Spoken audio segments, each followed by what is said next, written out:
नमस्कार, स्वागत है आप सभी का। सर्दी के दिनों में यदि किसी के माथे पसीना आ जाए तो या तो बीमार है या फिर भारी मात्रा में घबराया हुआ है। और आज हम बात कर रहे हैं 1986-1987 में भारतीय सेना के द्वारा चलाए गए सबसे बड़े सैन्य अभ्यास की, जिसने निश्चित ही पाकिस्तान के माथे पर पसीना ला दिया था। पहलगाम का जो इंसिडेंट हुआ है और उसके बाद जो भारत-पाक संबंधों में तनाव की स्थितियां दिखाई दे रही हैं, लगातार विभिन्न प्रकार के जो अपडेट हैं वो न्यूज़पेपर्स वगैरह में आ रहे हैं, तो उस समय पर ऑपरेशन ब्रास टैग की कुछ चर्चाएं चल रही हैं। तो हमारे आगामी एग्जामिनेशन के लिहाज से ये विषय बड़ा महत्वपूर्ण है। आज की जो क्लास है 10 से 12 मिनट में हम इसी अभियान के बारे में जानेंगे, जिसके बारे में कहा गया कि सेकेंड वर्ल्ड वॉर के बाद ये किसी भी देश के द्वारा चलाया गया एक सबसे बड़े प्रकार का सैन्य अभ्यास था। ये अभ्यास क्या था, इसका मुख्य उद्देश्य क्या था, किस प्रकार की इसमें तैयारी प्रस्तुत हुई थी और इस अभ्यास के जब समापन हुआ तो उसके पश्चात किस प्रकार की नई जो क्रिकेट कूटनीति थी वो किस प्रकार से प्रस्तुत हुई, ऐसी कुछ प्रमुख बातों को आज के वीडियो में जानेंगे। आग्रह है वीडियो को पूरा देखिएगा। सबसे पहला देखिए, ये ऑपरेशन ब्रास टैग्स नाम है इसका। द्वितीय विश्व युद्ध के बाद का सबसे बड़ा सैन्य अभ्यास ये माना जाता है और भारतीय सेना के द्वारा और वायुसेना के द्वारा एक जॉइंट ऑपरेशन था ये। 18 नवंबर 1986 से 6 मार्च 1987 के बीच इसे प्रस्तुत किया गया। सर्दियों में भारत द्वारा किए गए सैन्य अभ्यास ने पाकिस्तान के माथे पर पसीना ला दिया था। आगे देखते हैं क्या क्या इसमें रणनीतियां थी।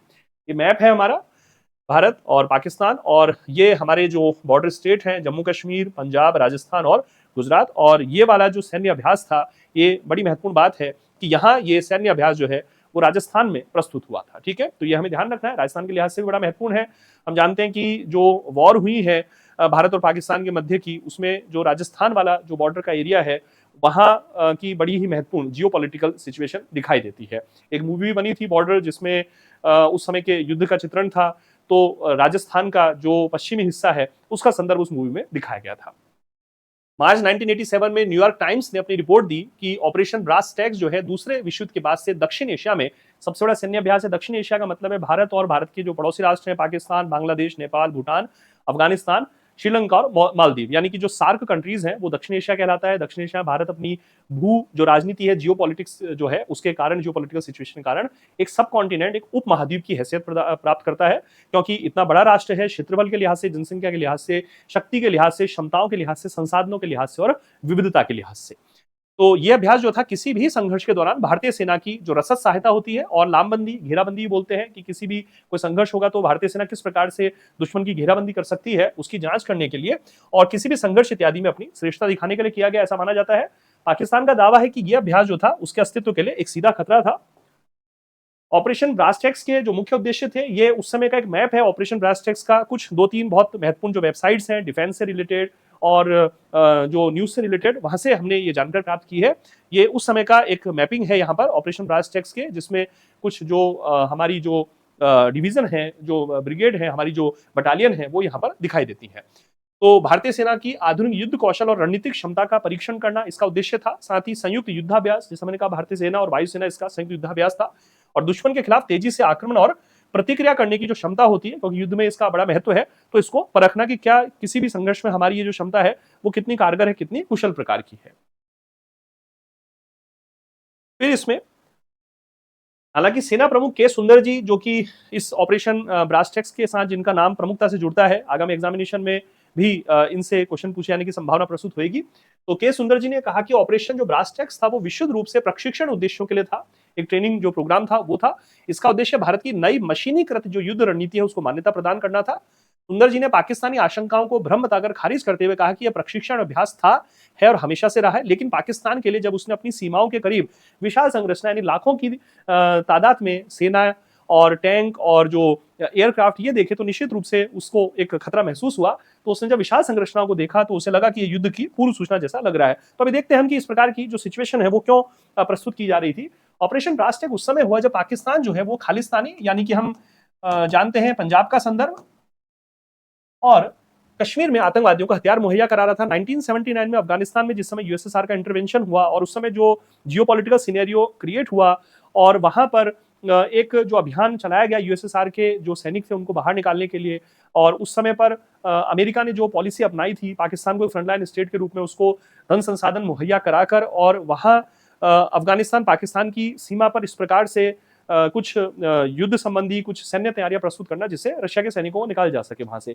लेकिन उस समय पाकिस्तान ने वो जो सैन्य सहायता मिली थी, माना जाता है कि उसने उस सैन्य सहायता का उपयोग करके, उन रिसोर्सेज का प्रयोग करके उसने भारत के विरुद्ध, पाकिस्तान ने उस समय एक प्रॉक्सी वॉर, छद्म वॉर की जो स्थिति है, आतंकवाद की जो स्थिति है, वो उसने शुरू की थी। मैंने सिंधु जल संधि वाला जो वीडियो बनाया था उसमें भी ये कहा था कि 1980 के दशक से भारत लगातार इस विषय को झेल रहा है, जो पाकिस्तान के द्वारा लगातार प्रॉक्सी युद्ध, जिसको हम बोलते हैं छद्म युद्ध, प्रॉक्सी वॉर, वो भारत में प्रस्तुत करता है। पाकिस्तान पंजाब में उसने खालिस्तान का जो मूवमेंट था उसको उसने समर्थन दिया, और कश्मीर में उसने उस आतंकवाद को प्रस्तुत किया। अभी पहलगाम का इंसिडेंट भी उसी जो सीरीज है या वही जो कड़ी है उसका एक दुखद प्रकार का घटनाक्रम था। तो ये वो समय भी था जब भारत को पता चला कि पाकिस्तान जो है गुप्त रूप से परमाणु एजेंडे पर काम कर रहा था, क्योंकि भारत 1974 में पोखरण में परमाणु परीक्षण कर चुका था। हम जानते हैं 99 में फिर भारत ने भी वापस से परमाणु परीक्षण किया 1999 में, और पाकिस्तान ने भी उस समय परमाणु परीक्षण किया। ऑपरेशन ब्लास्टेक्स के पीछे चाहे जो भी कारण रहा हो, लेकिन भारी सैन्य तैनाती ने पाकिस्तान को भारत की सैन्य श्रेष्ठता और हमला करने की तत्परता की याद दिला दी। तो निश्चित रूप से पाकिस्तान की घबराहट जो है स्वाभाविक थी। शीत युद्ध भी इस समय लगभग ढलान पर था, क्योंकि अफगानिस्तान से सोवियत सेनाएं जो है वापस लौटने की स्थिति में प्रस्तुत हो रही थी, और सोवियत संघ और अमेरिका के मध्य में जो है सहयोग की स्थिति और कुछ समझौते की स्थिति उस समय दिखाई दे रही थी। फिर ये जो रणनीतिक लक्ष्य इसके थे, ये कुछ मिलिट्री जो आर्मी टर्म्स हैं जो हमें कुछ वेबसाइट से प्राप्त हुई, जैसे स्विफ्ट मूवमेंट है, तेजी से सैनिकों का अग्रिम मोर्चों पर जमावड़ा, ये इस ऑपरेशन ब्लास्टेक्स के लक्ष्य थे, रणनीतिक लक्ष्य। डीप पेनिट्रेशन रणनीति यानी गहरी घुसपैठ और क्षेत्र कब्जा करने का अभ्यास। आर्म्ड थ्रस्ट यानी टैंक आधारित आक्रमण, इन्फेंट्री और वायुसेना के मध्य संयुक्त अभियान, कंबाइंड ऑपरेशन, संभावित युद्ध के वातावरण में सैन्य कार्रवाई का अभ्यास, और पाकिस्तान को संदेश देना कि भारत बड़े पैमाने पर सैन्य कार्रवाई करने में सक्षम है।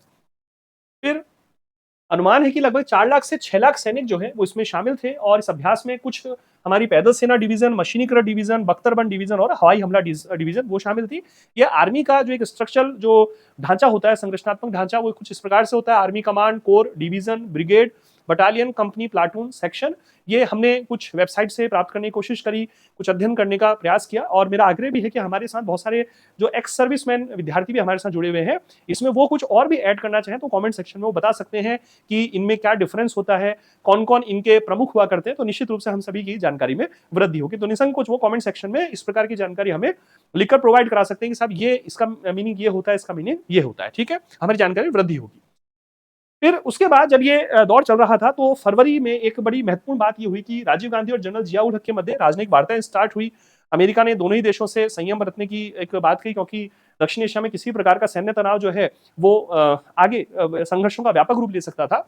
तो क्रिकेट डिप्लोमेसी उस समय शुरू हुई। ये मैं यहाँ विशेष सतर्क आपको रहने की बात करूंगा कि कई बार क्रिकेट डिप्लोमेसी को परवेज मुशर्रफ से जोड़ा जाता है, लेकिन परवेज मुशर्रफ का कार्यकाल तो 99, 2000, 2001 उस समय है, ये बात 1987 के। तो भारत में क्रिकेट डिप्लोमेसी जो पाकिस्तान के साथ संदर्भ आता है, उसमें पाकिस्तान के जो नेतृत्व है जनरल जिया उल हक, उनका नाम इसमें ध्यान रखना है, एग्जामिनेशन के लिहाज से ये महत्वपूर्ण है। तो फरवरी 1987 में जिया उल हक जो है वो जयपुर में भारत पाकिस्तान क्रिकेट मैच देखने उन्होंने भारत का दौरा किया। फिर उस समय हमारे 8वीं लोकसभा चल रही थी, तत्कालीन प्रधानमंत्री राजीव गांधी, उनके साथ उनकी वार्तालाप हुआ, और ये कुछ जो वार्ता हुई उसमें कुछ प्रमुख बिंदु प्रस्तुत हुए कि क्रिकेट मैच देखने आए वो, और राजीव गांधी से मुलाकात की, तनाव कम करने, युद्ध से बचने के लिए सीमा से सेना को चरणबद्ध तरीके से हटाने पर सहमति व्यक्त की। दोनों देशों ने भविष्य में किसी भी तनाव को बढ़ने से रोकने के लिए कुछ विश्वास बहाली उपाय, ये सीबीएम बोलते हैं इनको, कॉन्फिडेंस बिल्डिंग मेजर, आईआर में ये काम आते हैं, है ना, ध्यान रखिए, कॉन्फिडेंस बिल्डिंग मेजर, परस्पर विश्वास बहाली के कुछ उपाय। फिर मार्च 1987 के अंत तक भारत पाकिस्तान के बीच तनाव काफी हद तक कम हो गया। 1988 में राजीव गांधी ने पाकिस्तान यात्रा की, जिसमें गैर परमाणु आक्रामकता समझौता, नॉन न्यूक्लियर एग्रेशन एग्रीमेंट पर हस्ताक्षर किए।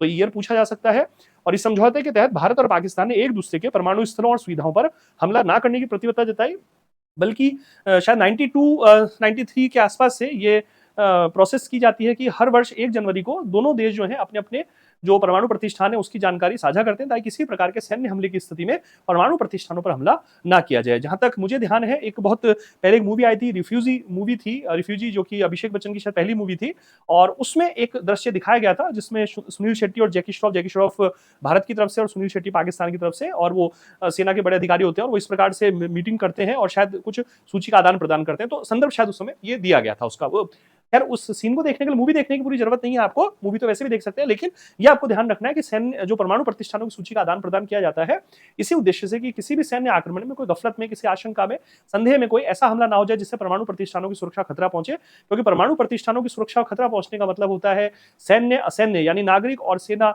दोनों को उस स्थिति में भारी मात्रा में नुकसान हो सकता है।